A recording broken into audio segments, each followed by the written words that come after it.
Hey, everybody. Welcome to Jen Lowry Writes. All right, guys, just get ready because we've got Gina Wilkinson on the show. And look at this, When the Apricots Bloom.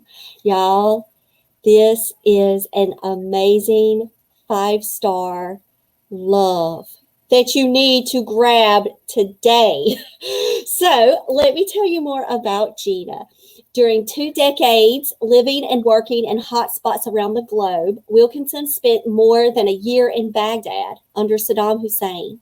In this moving, suspenseful debut, she draws on her own experiences to take readers inside a haunting story of Iraq at the turn of the millennium and the impossible choices faced by families under a deadly regime.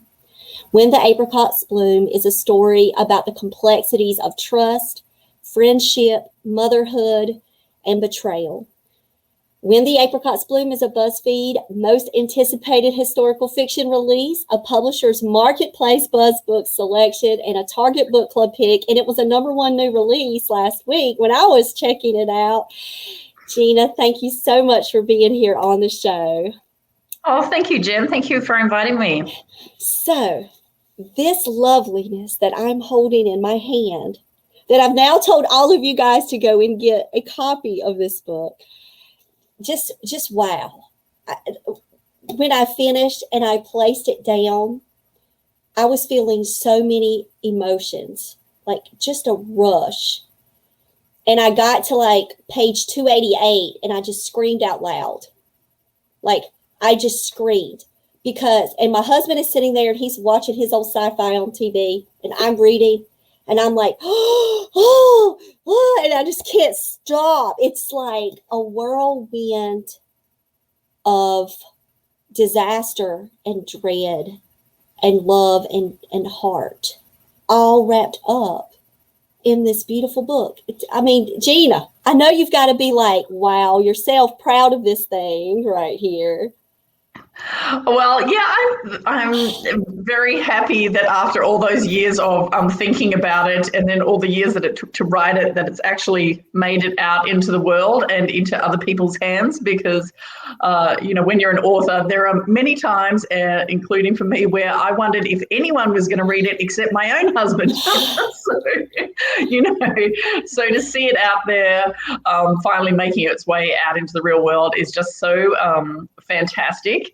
And getting great feedback from that, like yours, is just amazing. Thank you so much. You're so welcome. And so when you say years in the making, like from the beginning of chapter 1 till the end of chapter 31, how long did that process take you? Right. Well, I guess there were many years of thinking about the real life behind the story that led up to it.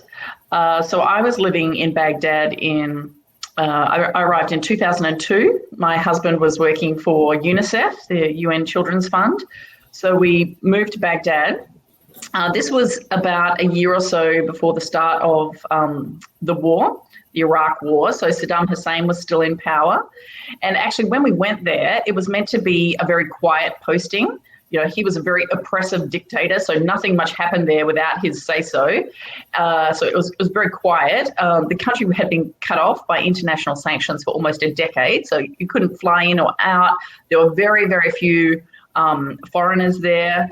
There was no outside TV, no outside newspapers, no internet that you could access, that sort of thing. It was meant to be very quiet. But just before we arrived, President George Bush gave his very well-known axis of evil speech.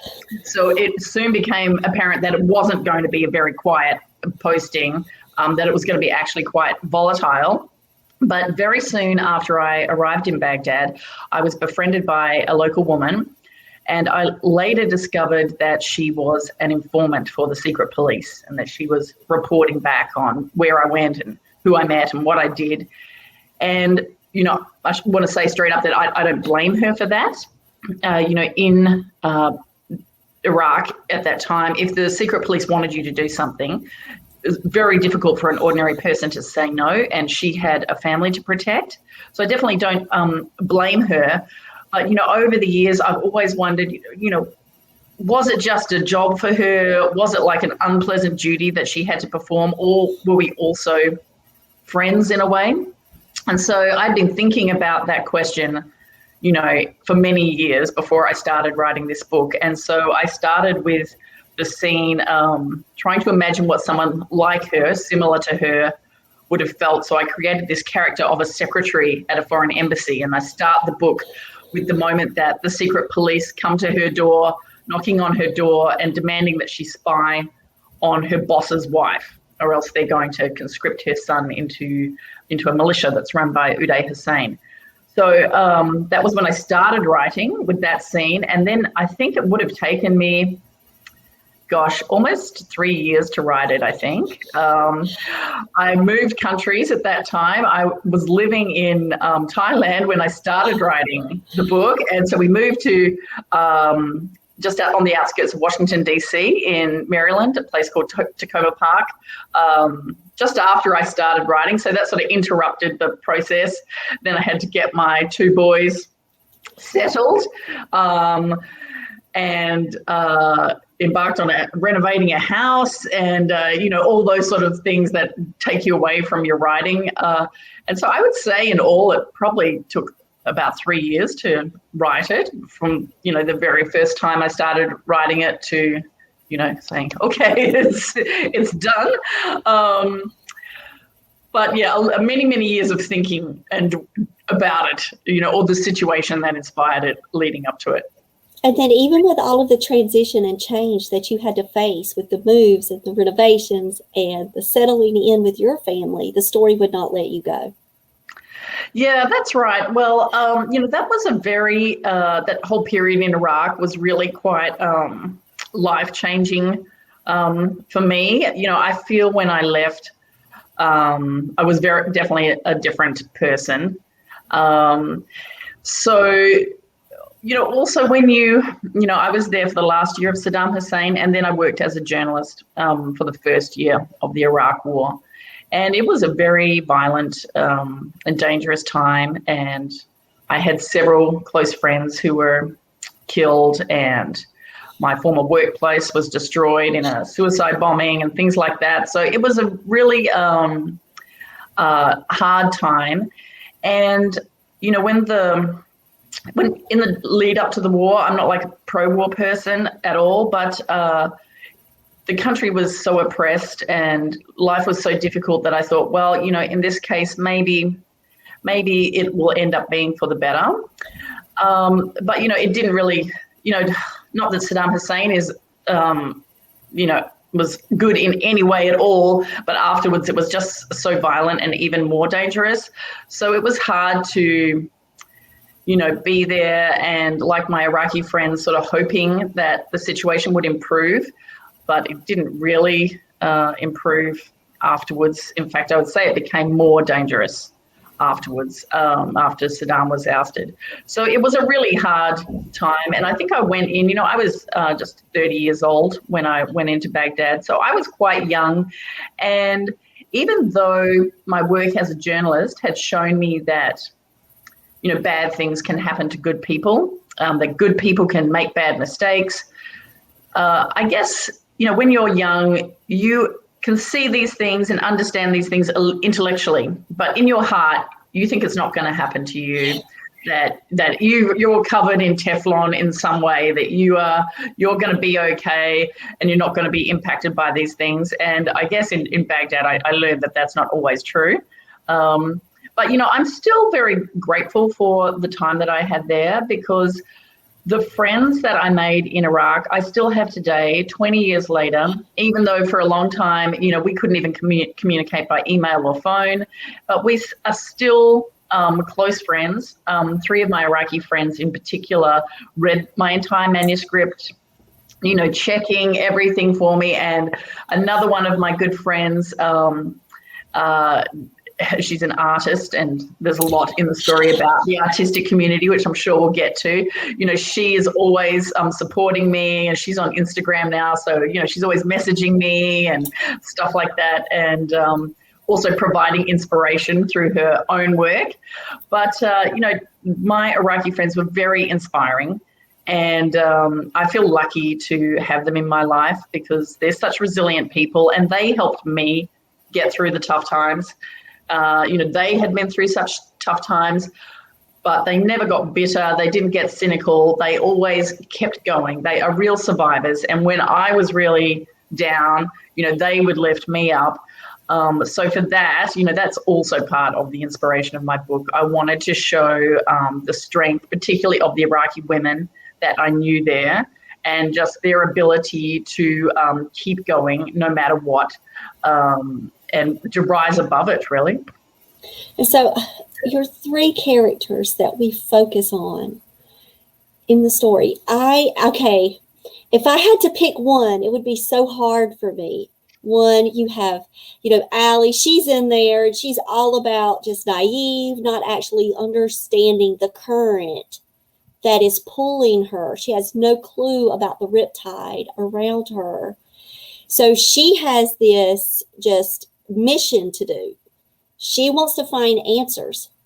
And I love how you brought all of that with that picture, with the clues, with the mystery, and it's just on her heart for her to find out more information about her mother. And now that she's walking in her mother's footsteps, looking at the paradise of the sky, just the description that you give throughout the book made me feel as if I was also walking beside Allie. Like I was seeing it for the first time. I was walking into that bookstore so excited that I was there, not realizing that the lady that I was talking to was having to sell all of her books. That kind of duality that was going on throughout that just brought such a heart-wrenching yet profound balance to the story, because maybe that's what it would be like for an outsider going in. Yeah, the character of Allie, she is the diplomat's wife who is being spied upon. And a lot of people often ask me if I am Allie. So we have some similarities. I created the character of Allie. I made her into a journalist because I was a journalist. So write what you know. Yes. Also, journalists weren't allowed to live in Baghdad. So I put my career on hold. Actually, my husband had followed me around the world. So when he got this opportunity with UNICEF, I was like, okay, well, let's follow your career for a little while. But it meant I had to give up my job for a while. So I went in under this terrible visa category called the dependent spouse. So I went in, I was the only dependent spouse in all of Baghdad. And Allie, the character of Allie, is in the same situation. She uses that. So she goes from being having her own independent life to being, sort of stuck at home. But and when I got there, I did feel quite a lot of the isolation that she felt. But unlike her, I went out and got a part-time job working with the UN. And the big difference is I definitely did not go around poking into sensitive matters. I knew that I was being watched. I didn't know that it was by one of my friends, but I knew it. I was well aware of it before I went into Baghdad. I was given a security briefing by the UN, and they said, the office will be bugged. Your house is probably bugged. Your phone is probably bugged. So if you and your husband want to have any private conversations, if you want to say anything you don't want the authorities to hear, please go for a walk outside, or go into your garden somewhere where there can't be a hidden microphone. So I knew from the very beginning that I had to be careful about what I said. And, I guess she also feels a lot of that paranoia, but I definitely didn't go poking around because, even though I had some sort of protections, to an extent, because I was connected to UNICEF, any local who was around me, if I had done something wrong, obviously would have had to pay, a much bigger price. So, that was two, major differences between us. But yeah, she's sort of the catalyst that brings the character of Huda and her friend Rania back together again. And so I spent a lot of time in the gardens while we were reading. And so with Allie's character, she doesn't quite recognize the danger that she's in until this Oldsmobile comes riding along, which, as we know in the book, it's all planned events. It's all pushing towards the ultimate goal of that informant, of, trying to work that system there. But when I loved Huda, but I will say, I think that Rania was my favorite. Yeah, Rania is a lovely character. I really wanted also to show like the dark and the light of Baghdad. And, when I got to Baghdad, I was so excited to find out that it had more than 24 independent art galleries operating, an amazing art scene in Iraq. Like historically, if we're going back thousands of years and in present days, artists have really been honored and respected in Iraqi society. And, back thousands of years ago, Iraq was at the forefront of art and, many other inventions, inventing the wheel, inventing the first legal system, inventing, the first written language, that sort of thing. But they were also big promoters of the arts, the rulers of Mesopotamia and other kingdoms that came after that. But artists have always played this role in Iraq of connecting the outside and the inside. And to an extent, when I was there, they still did that. So while a lot of my Iraqi friends were very nervous about being seen with me in public, because if they were, that would probably attract the attention of the secret police, and no one wants that. I could go to art galleries and meet with artists and talk to artists, and we had a reason to be together. And artists had a little bit more leeway because of that historical, connection, and they're also just their place in society, connecting it to the outside world.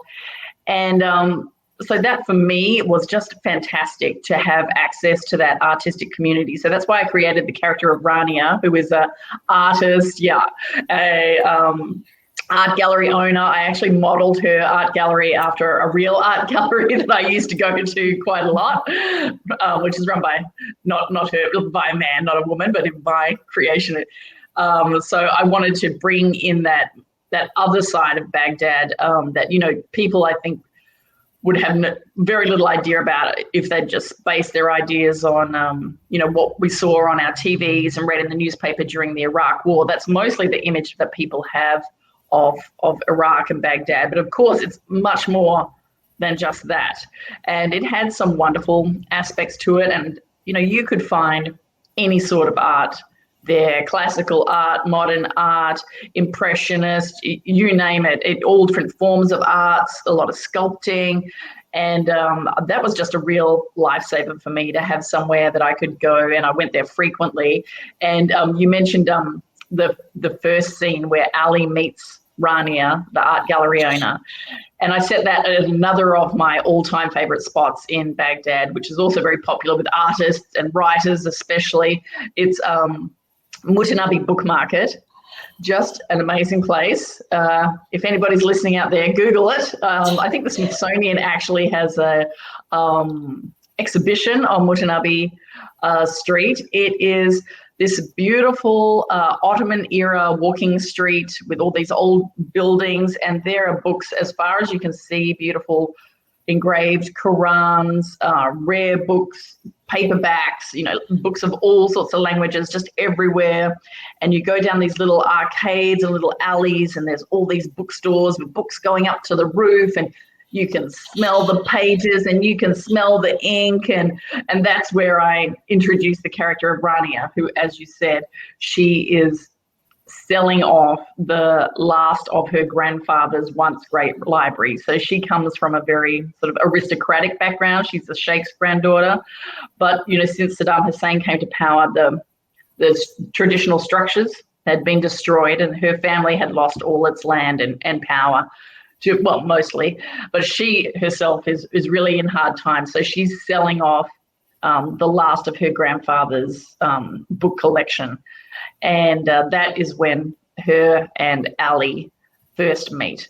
And I loved writing that scene, just Mutanabi Market. Any way to visit it, even if it's only in my own mind's eye, is just so wonderful. Baghdad actually in the 1970s and 60s was a huge tourist attraction. Lots of Europeans used to go there. There were lots of American oil people, for example, living there, lots of expats. And I always think, it would be so wonderful if the day comes when people can go there again as tourists. That's not possible now, but, I just hope one day people can go there, and Mutanabi Market would definitely be one of the top things on any book lover's itinerary, or anyone's itinerary for that matter. Just so lovely. There's this amazing cafe on the corner where all the sort of philosophers and artists and writers of Iraq hang out, and they're making coffee. And it's just lovely. Yeah, I really enjoyed writing that scene where I introduced Rania. But I experienced the walk. I experienced the scene, and it was amazing to me, because that is a place that I don't have a passport. I've never left the country. And so I did this weekend when I read your book. And the way that you just pulled me into that story. I was walking with Allie, and then I moved in with Rania. And then it was her art, and all of its beauty and all of its talent. She still had a price to pay because of that art. And I won't do spoiler alerts. You've got to read it. But I will say that every time I moved through a chapter, my innocence was peeled away. I started to think through things differently. I started to question, as a reader, as a mother, as a friend. And that took me on this ride that I'm just so blessed that I had an opportunity to ride through. But with Rania, with her, with that light, with, the diplomats, and here's, people visiting, and they're having, wine and all of this going on in one spot. You also have the dark. So you have the light and the dark and the tension and the stress on my heart and my blood pressure. And Sorry about that. It just ran like its course throughout the story. So it was as if I could go in a corner cafe. I could eat ice cream in a very innocent moment. Have an ice cream with a child, but understand what is happening in those conversations and around me and across and beyond me. And so when I went through that experience then with Huda, I was like, there's more. There's always more. There's always a twist and a turn. And it's always ever present, that it will pull your heart and hurt it, but it will also give you hope throughout. I mean, the way that you did that, the way that you crafted that vein, and to be able to hold both of those as the balance. Did it just come naturally for you, or did you look for places for that to occur, or was this just the natural progression? Well, I did want to show that, the normal parts of an Iraqi woman's life, because, I think, some people would say, I wouldn't have anything in common with an Iraqi woman. Maybe I'm not going to understand this book. But for me, I found my Iraqi friends very just easy and normal too, in many ways, just like me. Like, they might bake their bread flat, or they might pray in a different way. But our lives were very similar in a way, in many ordinary ways. So, I think a lot of women in the West are going to see themselves in the book. Huda is always falling off the diet bandwagon. She's always starting diets and falling off it. So I can relate to that. Rania and Huda are both dealing with rebellious teenagers. I can relate to that. I think they're getting ready to go to school. Huda is always trying to juggle home and work responsibilities. So these are things that women all over the world can relate to. And I wanted, especially at this time when, we feel so divided, to sort of look at the things that we share in common. And that was very important for me, to show, how much we share. And, we might have some differences, but the important things are the other things that we share. And I also wanted for, I guess to look at that ordinary part of life, but then inject the suspense into it. So yeah, that scene that you mentioned where Huda is at the ice cream parlor and she's confronted by her secret police handler, sits down with her and makes some threats. I think putting it in such a domestic sort of setting and injecting this, snake into it, worked quite well, that combination of the very domestic everyday setting and also, sort of like a woman's world, and then this other world that is usually confined to men, if we're talking about fiction, the spying and, the intrigue and so on is often like men are doing that and women are side characters. And in this, the women are the main characters. And I also wanted to show that, yeah. And so you have, secrets all around. You have Allie keeping her own set of secrets. You have her mother's secrets. Then you have Rania. She's got her whole secrets there from her past life and her choices. And then, how did these blood sisters fall apart? Like how is the tension there?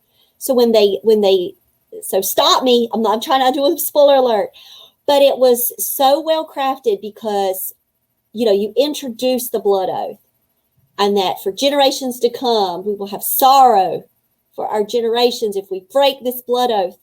But then when they meet, it's tension, it's hurt, it's pain, and you can feel it through the pages. You could feel it. It was almost like it could cut through you. So then you have to say, well, what is it?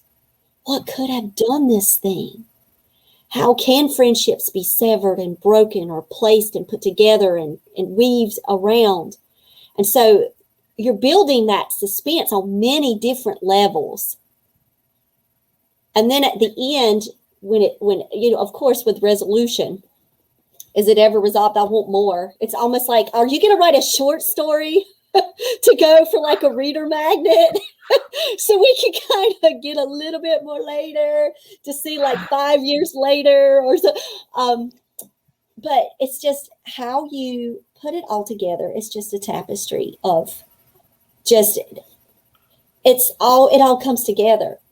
Like when you were piecing it, did it look like the back to you all messy and the pattern didn't make sense? Or did you see the pattern? Did you see it all? Yeah, no, I knew sort of where I was heading. I had like a vague plot. And then I just adjusted it as I went along. When I got to the end of each chapter, it would usually take me, a while to think about what was going to happen in the next chapter. So during that time, I would like revise and try and improve the previous chapter while thinking about what's actually going to take place next. And one of my techniques as a writer, I actually get a long roll of white paper. We call it butcher's paper in Australia. I'm not sure if that's the same word in America, but it would be like whiteboard paper on a long roll. And I would push out the roll of paper along my table, and I used mind mapping. And so I would have like a green circle for Huda, and then a orange star for Rania, and then a pink box for Ali. And so I could see where they pop up, visually. I could see their progress through the book, and I had different, settings, where the settings reoccurred, that sort of thing. So I could see a visual representation, and I could pick up things like, oh, I've put too much of so-and-so in and I haven't heard from Rania in, 6 chapters. I've got to find a way to bring her back in, like to keep all the characters involved. So from a craft point of view, that was useful, the mind mapping and seeing it all laid out on my big long, my long rug of story. So that I love actually, it. yeah. I think I've still got it somewhere rolled up. So that was handy, in terms of craft, for being able to see visually where the different stories, where the different characters were, and different supporting characters, settings, because I like to repeat my settings, so it's not everything's not taking place in a new location all the time, because it's good to have some familiarity. And also when you're looking for a resolution, it's good to bring it back to places where you've been before, or key events, to have an event. The first time Rania and Huda see each other again after so many years is in, Rania's garden, and it's a very tense place, and they often meet there. And so, that setting shows the change in their relationship. A lot of momentous things happen in that same place. And I think that helps with creating a sense of being there, because you can set it up, and then when you get to the next scene, people already know in their mind what it looks like. So you can just add a little bit of reminders, and they're like, oh yes, it's got the crow, or, is always living in the garden. And you mentioned one, she has a lot of fruit trees in her garden. You mentioned one, and then people remember, oh yeah, she's got blah, blah, blah. So they're already doing, your readers are doing half the work for you as you progress on and the story becomes faster. They already have the image in their mind. So I like to go back to those places. And I guess that's like anybody likes to go back to the places they enjoy. So yeah, so for me too, I enjoyed going back to those places. They were lovely places. Many of them were lovely, intimate places. Mm. But I will say you did that with not only setting, you did that with action as well. Because, like, for example, you got to read the book, guys. Holler at me now, Gina. But like with reading of the grounds, that's all I'm going to say. Oh, yeah. Like, I'm just going to leave that alone. But you do that, and as the characters change, and as the tension builds, and the conflicts just continue to pound at you, that changes as well. But but that leaning and looking and trying to observe that feels the same.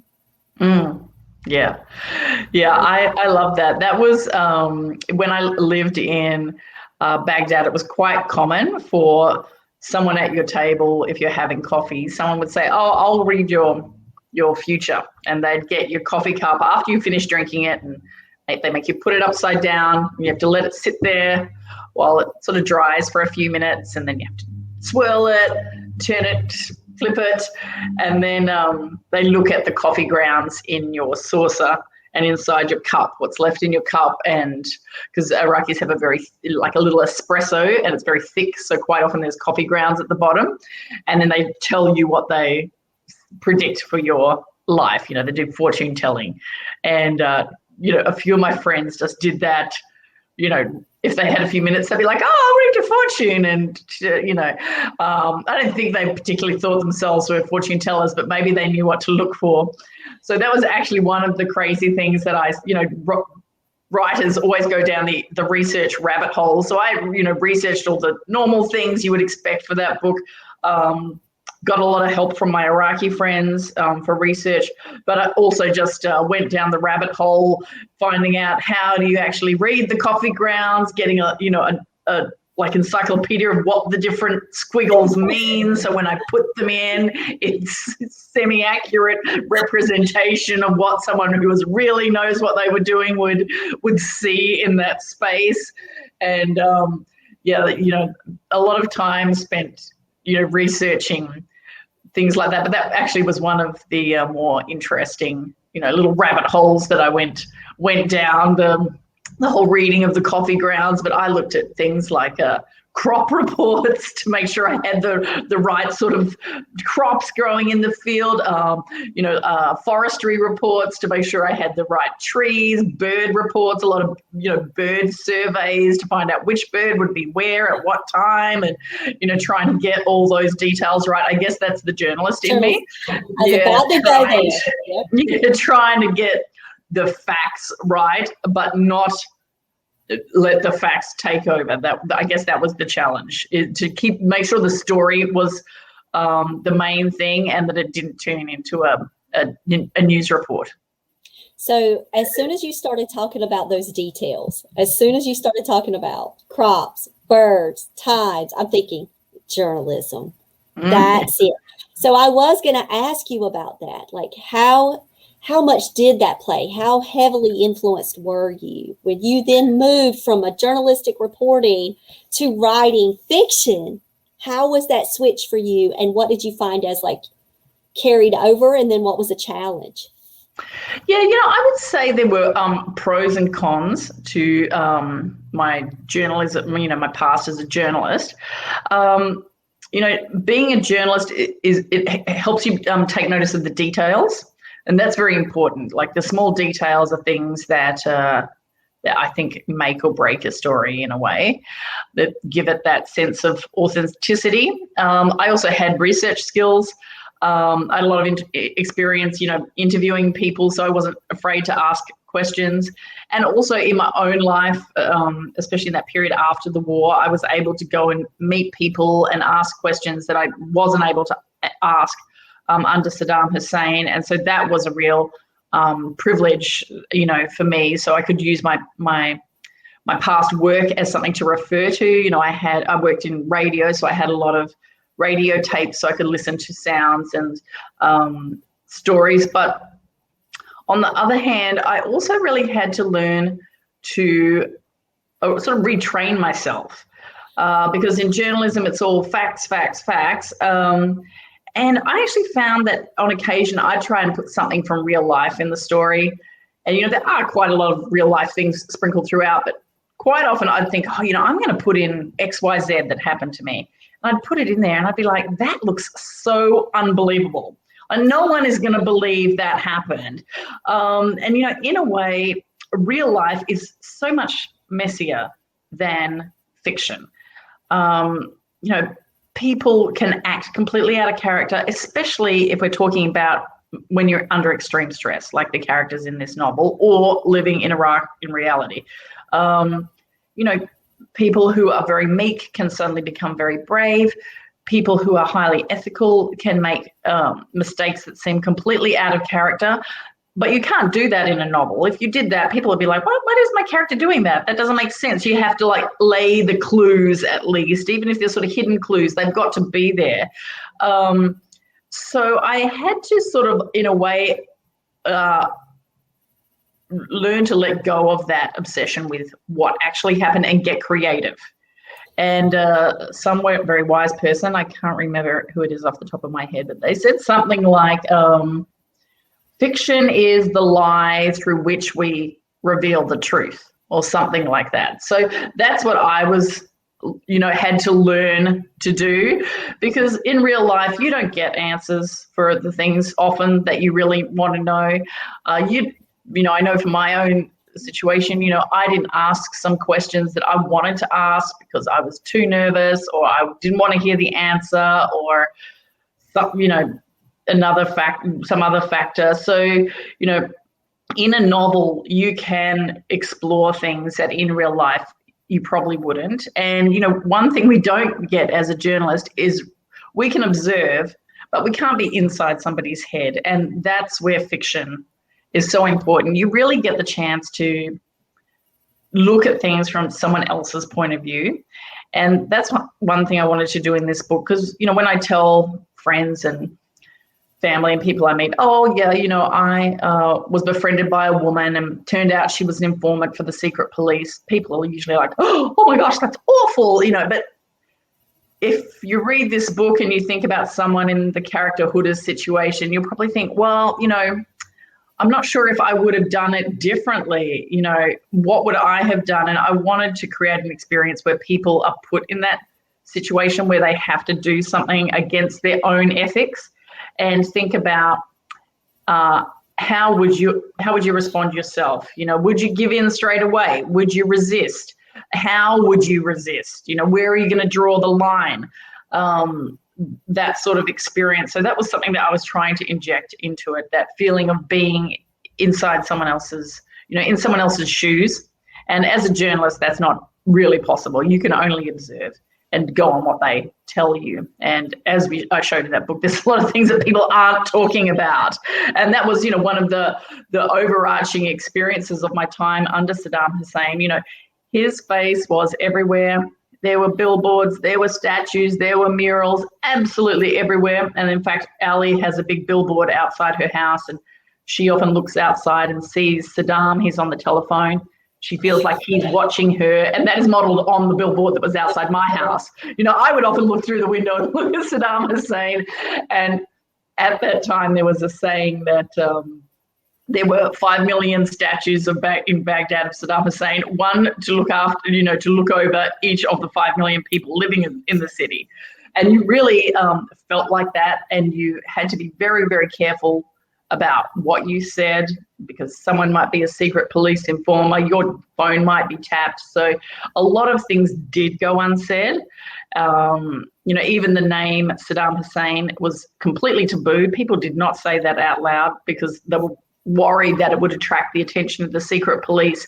So there were so many things that were unsaid, and at least fiction, you can find out the unsaid things eventually. You got to keep some of them hidden for a while, but eventually you will find out the hidden things, the secrets, as well as what's on the surface, and the motivations and the reasons for the actions and the whys. And that's what I was trying to say earlier. Like, through every chapter, the stakes would get higher and higher, and so then the lines would be drawn, and then the sand, and then the tide would come and wash that away, and then more lines would have to be drawn. And then when is enough, or how do you make these choices? And so as a mom too, putting myself into the mothers' heads like that, it was just so moving to have to consider all of the innocence of a Chewbacca, or a little bit of a rebellion of us, skipping a parade. But then what could that cost a family? What could that cost? What could that do? And so you see all of that with the children. And that is a part of the story that I love, that they both had a 14 and a 16-year-old in the stories. I love that part of it. I feel like this book needs to be in high schools. It needs to be on college campuses. It needs to be in the school system recommended reading list, because we do also get that, a lot of times they'll say, well, YA, kids will need YA books because it's told through the story of us, the eyes of a 17 or a 16-year-old protagonist. But the way that you have integrated these teenagers into this story as well, this would give excellent discussion points for school, homeschool moms, all across. So were the teenagers always there for you? Like, did you know that was going to be that running from the beginning? Was that a part of your character development from the beginning? Yeah, definitely.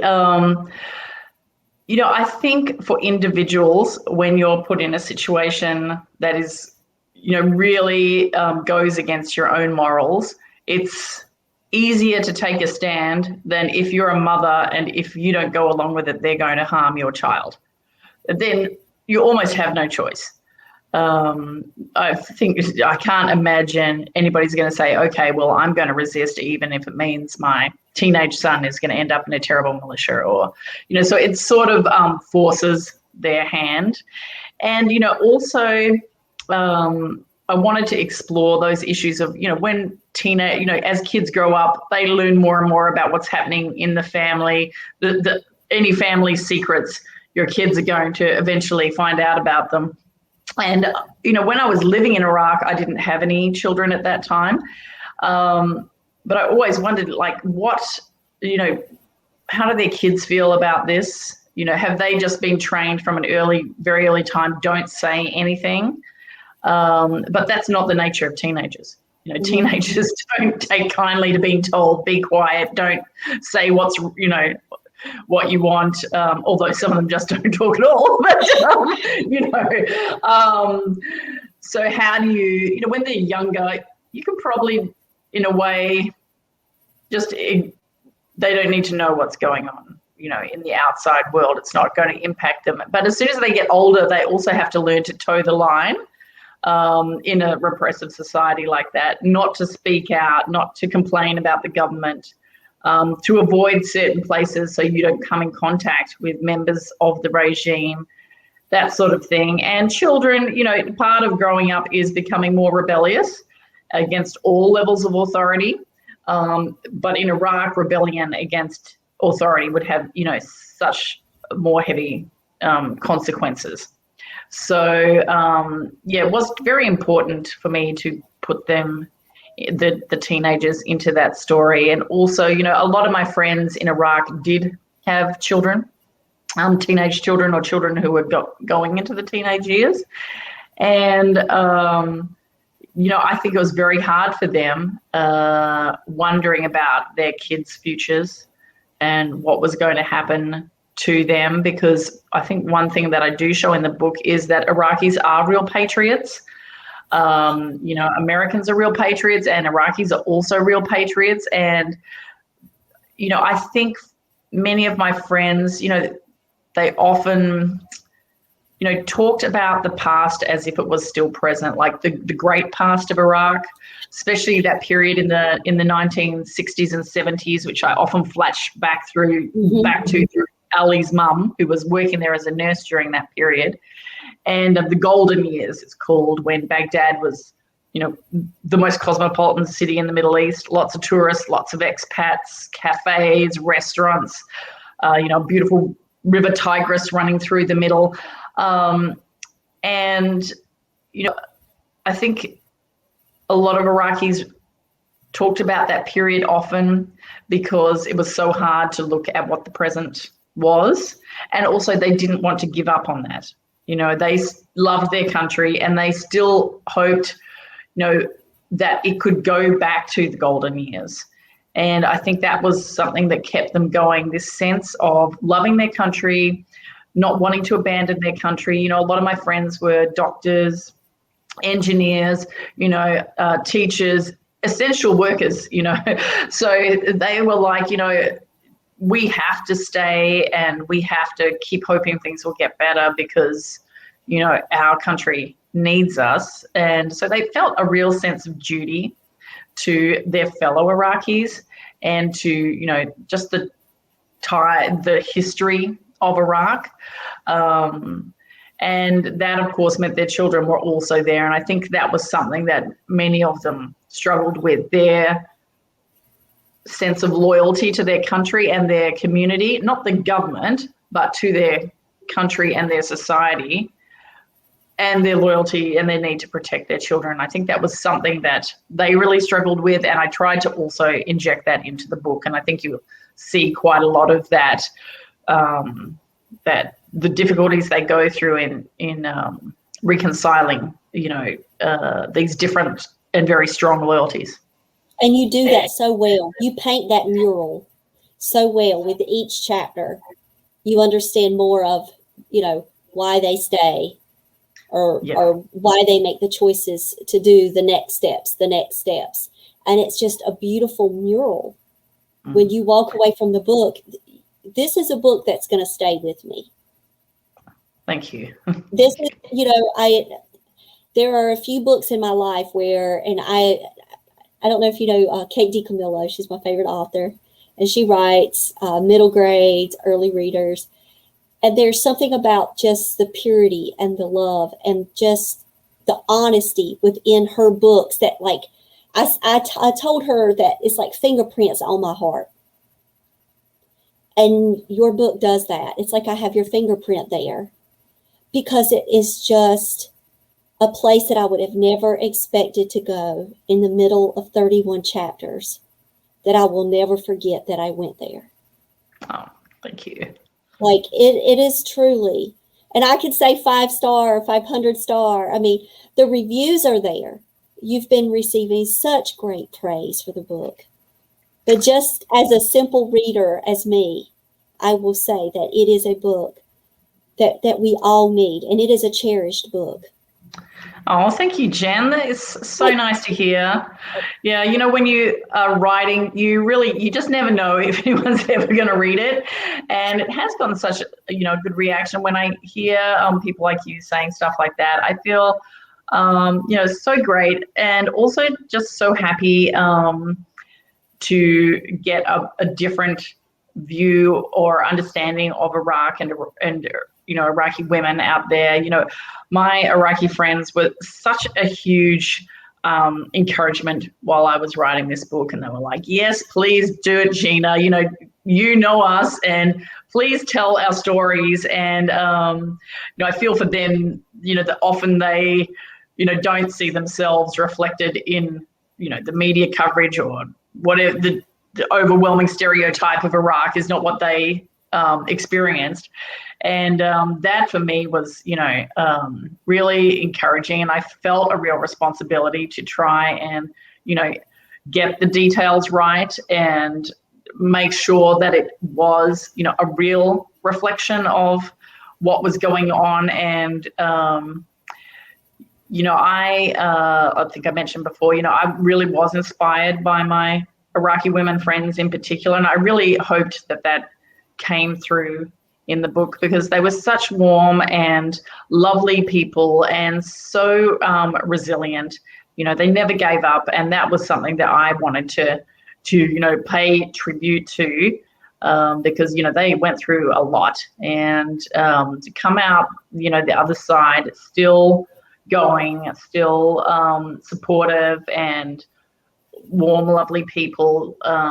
It's amazing that they managed to come out the other side in such an inspiring way, I guess. So I really wanted to put that in. So it's so great when I hear that sort of message from you. It really is just wonderful. Thank you so much. You're so welcome. And I know you brought honor to them. I know that you did.